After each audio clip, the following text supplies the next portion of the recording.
I go on long walks in the park every Saturday.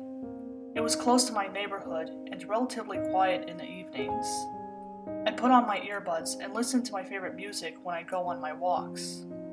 It helps me clear my head after a long week of work. I live in a small town where not much happens. The people here are friendly and everyone knows each other. That's what I thought until the night that changed my view forever. One evening, I was so deep in thought that I'd strayed from my usual path. I was about to turn back when I saw something near the tallest evergreen I've ever seen. A little girl, who looked to be 6 or 7 years old, was looking up at the tree. She wore a pink dress and had her blonde hair tied in 2 braids. I looked around for anyone who could be watching the kid. That's when I realized that we were all alone. I turned back to the girl to ask her where her parents were, but she was gone. I figured that the girl went back home while I was looking for her parents. I visited my friend Jared the next day. While we were chatting, I told him about the little girl I met at the park. He went pale when I mentioned her. I asked what was wrong, and Jared said to me that he'd met the same kid. He was walking his Rottweiler Storm in the same park when the dog suddenly tried pulling away from him. Storm was barking while keeping his eyes in a specific direction. When Jared looked the same way, he saw a little girl looking up at an evergreen tree. Worried about the unsupervised child, he decided to approach her. Meanwhile, Jared was trying to calm his dog down so as to not scare the child. Storm stopped barking when he and Jared were a few feet away from her. Jared asked the girl if she was okay and where her parents were. All she did was ask where Johnny was while keeping her eyes on the tree. Jared was about to ask who Johnny was when the girl did something he'd never anticipated. The kid's head turned 180 degrees like that girl from The Exorcist.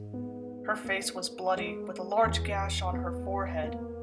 With a sorrowful expression on her face, the little girl asked the same question. Jared screamed as he and Storm ran away. This happened around the same time of day I saw that kid. Jared always believed in ghosts and was very familiar with the town's ghost stories.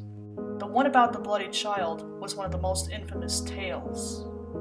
The girl's name was Felicia. In 1942, Felicia went to the park with her older brother, John. Felicia was 6 and John was 10. Ever since their father went to war, John had to help with looking after his sister. This irritated the boy as he didn't get to play with his friends anymore. John's resentment towards Felicia grew over time. This went on for weeks until the day tragedy struck the small family. Felicia went to the park with John when they came across the tallest evergreen in the park. The little girl always wanted to climb a tree, so she asked John if she could. John agreed, not thinking about the consequences that would follow. Felicia started climbing the tree when John saw his classmates playing. Thinking that his sister would be fine, John decided to finally spend some time with his friends. No more than 5 minutes passed when the boy's actions caught up with him. Felicia was trying to pull herself up onto a branch when it suddenly broke.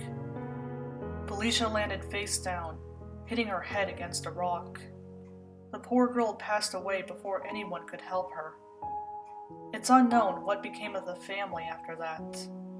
They moved away almost immediately after the war. John admitted to the authorities that he was to blame for his little sister's death. The guilt was so bad that he couldn't bring himself to leave the house. Since then, Felicia's spirit appeared at the tree every evening, waiting for her brother.